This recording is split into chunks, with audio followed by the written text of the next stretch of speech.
आज हम पढ़ेंगे कंट्रोल सिस्टम सब्जेक्ट के अंदर transfer function of different RC network के बारे में।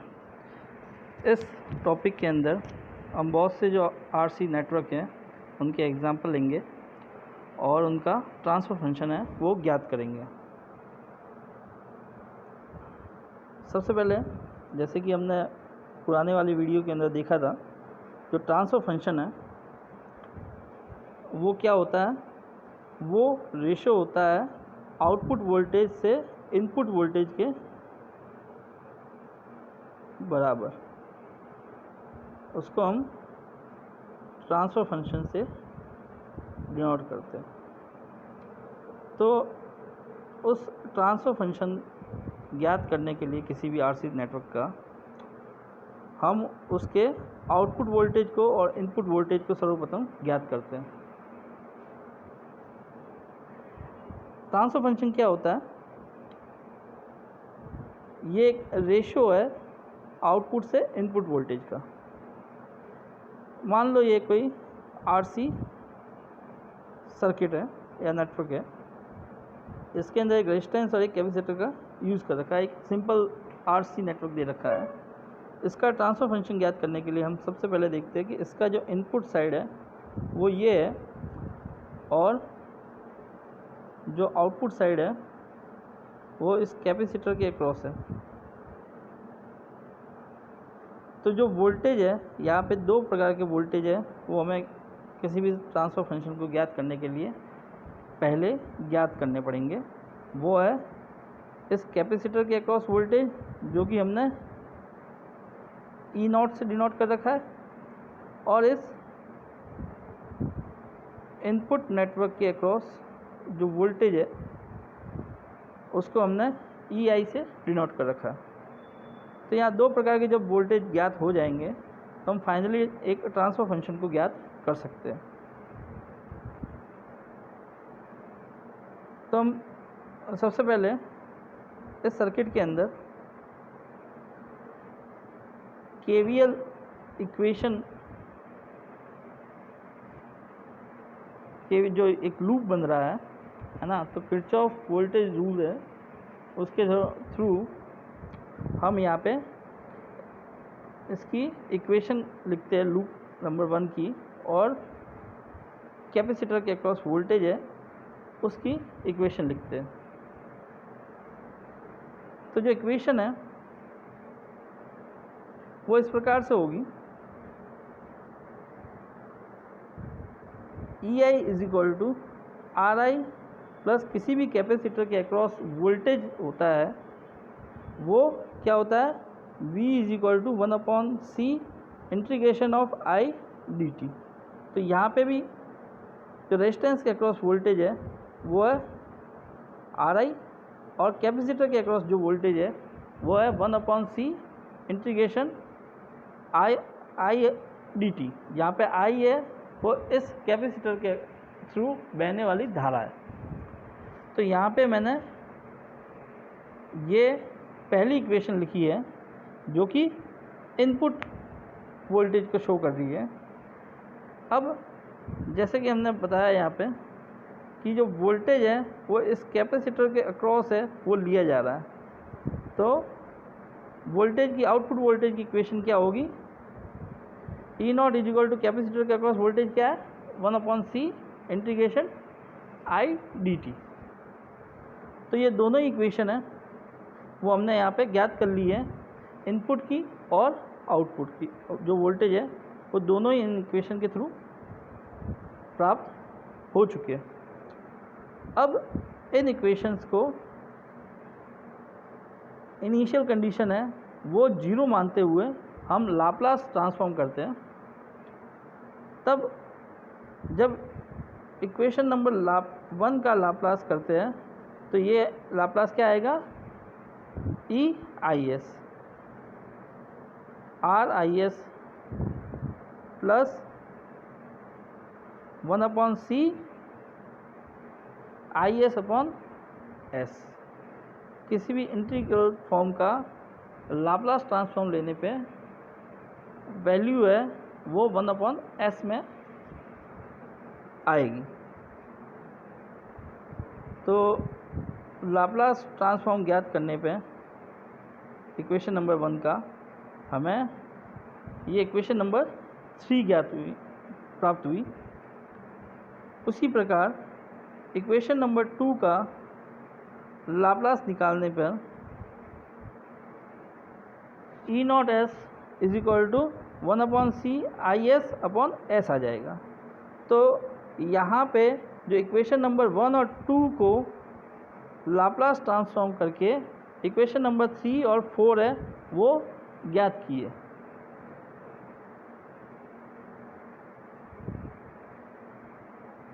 इन इक्वेशन नंबर 3 और 4 को वापस से रीशफल करके लिखते हैं। तो हमें यहाँ पे आई एस कॉन्स्टेंट करके लिखते हैं।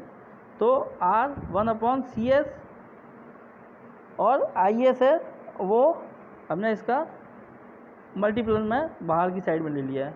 वही यहाँ पे 1/CS IS आ जाएगा। तो यहाँ जो इक्वेशन नंबर 5 और 6 है वो इक्वेशन नंबर 3 और 4 का ही सरल किया गया रूप है। अब इन इक्वेशन नंबर 5 और 6 से इक्वेशन नंबर 6 के अंदर 5 का भाग दे देंगे।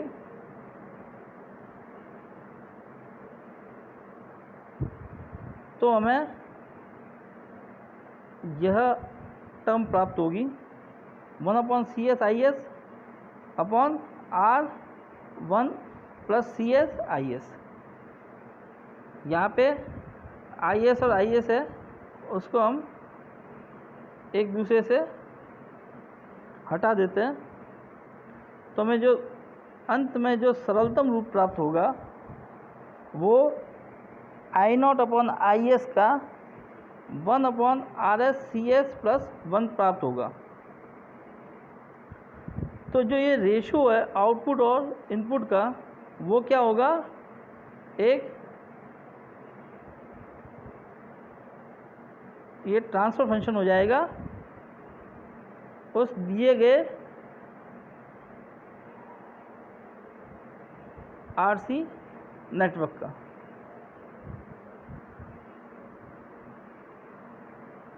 इसी प्रकार हम बात करते हैं सेकेंड एग्जाम्पल की। इस एग्जाम्पल के अंदर जो आउटपुट वोल्टेज है पहले के एग्जाम्पल के अंदर मात्र एक कैपेसिटर के अक्रॉस लिया गया था। यहाँ पे एग्जाम्पल नंबर 2 के अंदर जो आउटपुट वोल्टेज है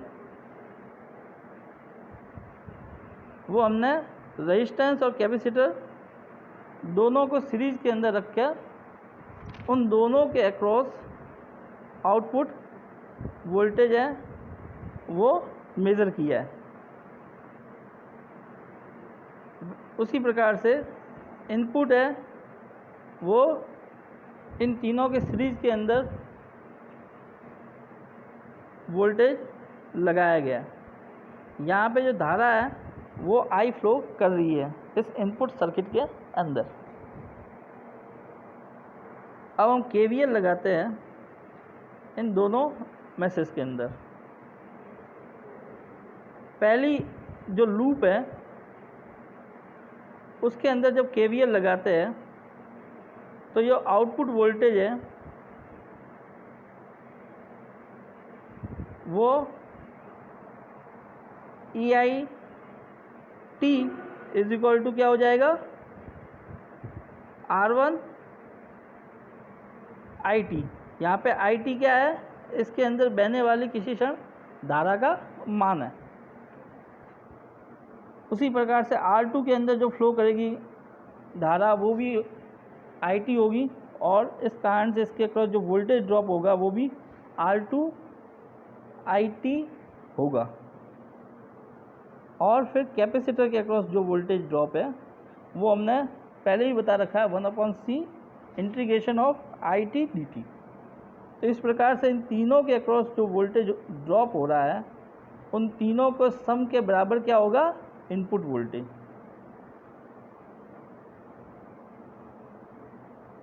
इन तीनों के सम के बराबर क्या होगा? Input voltage. तो इसी प्रकार से हम लूप नंबर जो 2 है इसके अंदर भी केवीएल के थ्रू इक्वेशन लिखते हैं। यहाँ पे क्या हो जाएगा?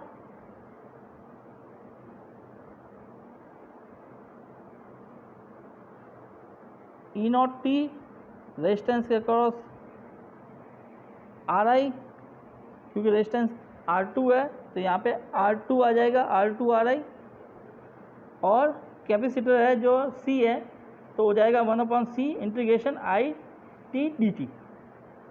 तो इस प्रकार जो ये सर्किट है RC नेटवर्क है, इसके अंदर इनपुट और आउटपुट के अंदर बहने वाली जो धाराएं है और जो वोल्टेज है वो हमने इन दोनों इक्वेशन के थ्रू प्राप्त की। ये दोनों ही इक्वेशन हमने केवीएल लगा के ज्ञात किए। अब इन दोनों इक्वेशन का लाप्लास लेते हैं। जब इनका लाप्लास ट्रांसफॉर्म करते हैं तो हमें इक्वेशन नंबर 3 और 4 प्राप्त होती है। इस 3 के अंदर देखते हैं लाप्लास ट्रांसफॉर्म किस प्रकार से किया है। जो इनपुट वोल्टेज है वो EIT से कैपिटल EI S के अंदर परिवर्तित हो जाएगा। T है वो टाइम डोमेन के अंदर है, S है वो लाप्लास डोमेन के अंदर आ जाएगा।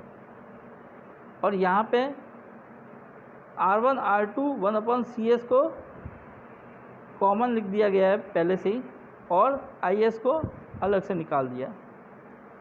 उसी प्रकार से जो इक्वेशन नंबर 2 से जो लाप्लास ट्रांसफॉर्म करते हैं तब इक्वेशन नंबर 4 प्राप्त होती है। उसके अंदर भी इसका जो सरलतम रूप है वो करके लिखा गया है, जो कि E0S = 1 R2 + 1/CS, और IS को हमने कॉमन रख दिया। तो इक्वेशन नंबर 1 और 2 से का लाप्लास ट्रांसफॉर्म करने पर हमें इक्वेशन नंबर 3 और 4 प्राप्त हुई। अब इस इक्वेशन नंबर 4 के अंदर इक्वेशन नंबर 3 का से डिवाइड करने पे हमें आउटपुट और इनपुट का जो रेशो है वो प्राप्त हो जाएगा। यहाँ पे IS कैंसिल आउट हो जाएंगे, और थोड़ा सा इसको और सरलीकरण किया जाए तो हमें E0S अपॉन I0S की वैल्यू है वो इस प्रकार से प्राप्त होगी, 1 + R2CS अपॉन 1 + R1CS + R2CS। तो ये जो रेशो है ये क्या है? ट्रांसफ़र फंक्शन है दिए गए RC नेटवर्क का। अब हम ज्ञात करते हैं एक और RC नेटवर्क को। इसके अंदर थोड़ा सा मॉडिफाई कर दिया हमने इस सर्किट को। इस सर्किट के अंदर एक पैरेलल फॉर्म के अंदर RC कॉम्बिनेशन को रखा गया है, और एक सीरीज फॉर्म के अंदर R2C2 को रखा गया है। तो जो पैरेलल फॉर्म है इस पूरे को मैंने Z1 इम्पीडेंस से शो किया है, वहीं जो सीरीज फॉर्म है इसको मैंने Z2 इम्पीडेंस से शो किया है। यहाँ पे अंदर दिए गए जो कैपेसिटर के मान है उसको हमने पहले से ही लाप्लास डोमेन के अंदर लिख दिया है। इस कारण से जो C1 की वैल्यू है वो यहाँ पे लाप्लास डोमेन में लिखने पर 1/C1S हो जाएगी, और C2 की वैल्यू है वो 1/SC2 हो जाएगी। तो यहाँ पे दो प्रकार के इम्पीडेंस हमें प्राप्त हुए हैं। जो पैरेलल वाला है वो Z1 इम्पीडेंस है, और जो सीरीज वाला है वो Z2 इम्पीडेंस है। अब वो Z1 इम्पीडेंस है उसको हम ज्ञात करने के लिए यहाँ पे चूँकि दोनों की जो एलिमेंट है वो पैरेलल के अंदर है और हमने दोनों को ही पूर्व में जेड ट्रांसफॉर्मर में लिख दिया है, इसलिए हम Z1 की वैल्यू है वो इन दोनों को जिस प्रकार से रेजिस्टेंस को पैरेलल में रखने पर R1 R2 upon R1 plus R2 की फॉर्म में लिख देते हैं, उसी प्रकार से कैपेसिटर और रेजिस्टेंस को भी पैरेलल में रखने पर हम उसकी इम्पीडेंस की वैल्यू को Z1 is equal to R1 multiply by 1 upon SC1 upon R1 plus 1 plus SC1 रखा है। तो इसको थोड़ा सा और अगर सिंप्लीफाइड किया जाए तो जो फाइनल है वो इस Z1 की वैल्यू आ जाएगी R1 upon R1 C1s plus 1। उसी प्रकार से Z2 की वैल्यू है वो सीरीज इम्पीडेंस है। इस सीरीज इम्पीडेंस को भी जो रेजिस्टेंस को जब सीरीज के अंदर रखा जाता है तो उसका ओवरऑल जो इक्विवेलेंट रेजिस्टेंस जो होता है वो R1 प्लस R2 होता है। तो इसी इक्वेशन के अकॉर्डिंग हम यहाँ पे जो Z2 इम्पीडेंस है उसको भी इस प्रकार से लिखेंगे R2 प्लस 1 अपॉन SC2। तो यहाँ पे इसका और सिंप्लीफाइड किया जाए तो ये इस प्रकार से हमें Z2 की वैल्यू प्राप्त होगी। यहाँ पे हमें Z1 और Z2 की वैल्यू दोनों इक्वेशन नंबर 1 और इक्वेशन नंबर 2 के थ्रू प्राप्त हो चुकी है। अब हम देखते हैं किसी भी ट्रांसफ़र फंक्शन को निकालने के लिए हम उसके आउटपुट और इनपुट के रेशो को बराबर उसका ट्रांसफ़र फंक्शन होता है। तो यहाँ पे इस सर्किट के अंदर हम आउटपुट देखते हैं। आउटपुट क्या होगा, जो ये Z2 दे रखा है इसके अक्रॉस आउटपुट वोल्टेज ले रहे हैं और इनपुट क्या कर रहे हैं, इस Z1 और Z2 दोनों के अक्रॉस इनपुट वोल्टेज लगा रहे हैं। तो इनपुट वोल्टेज है वो इन दोनों के अक्रॉस होगा और आउटपुट वोल्टेज है वो केवल Z2 के अक्रॉस होगा। तो आउटपुट वोल्टेज क्या होगा, वो Z2 के थ्रू बहने वाली धारा का से मल्टीप्लाई कर देंगे तो उसके आउटपुट वोल्टेज के बराबर आ जाएगा। और वहीं इनपुट वोल्टेज की वैल्यू को देखने जाए तो दोनों इम्पीडेंस के अंदर बहने वाली धाराओं को जब इनसे इम्पीडेंस से मल्टीप्लाई कर दिया जाएगा और उन दोनों को जोड़ देंगे तो हमें इनपुट वोल्टेज प्राप्त होगा। तो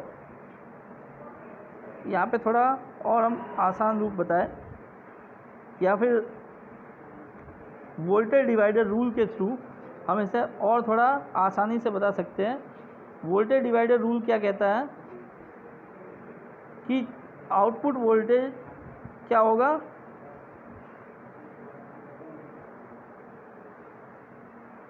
उस रेजिस्टेंस है उस इम्पीडेंस के across voltage upon total voltage.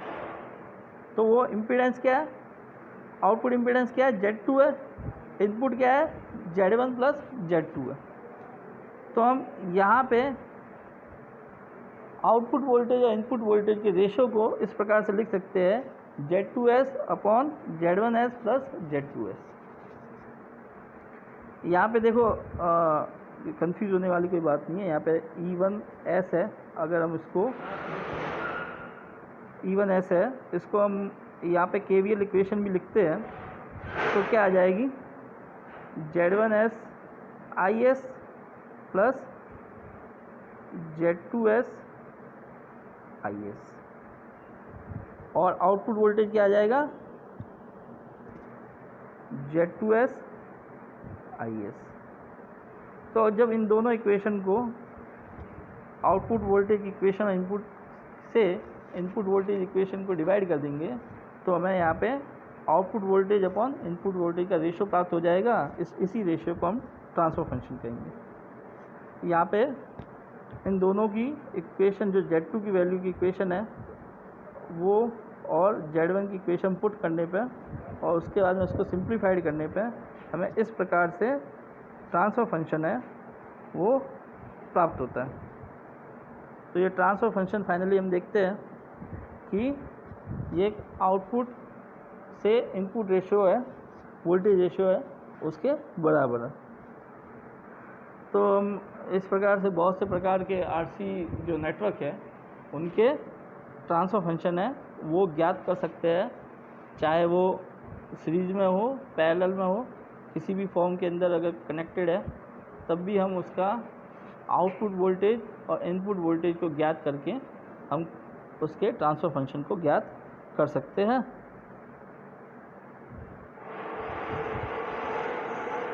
धन्यवाद। आगे हम और सिग्नल फ्लो ग्राफ और मेसन के बारे में पढ़ेंगे।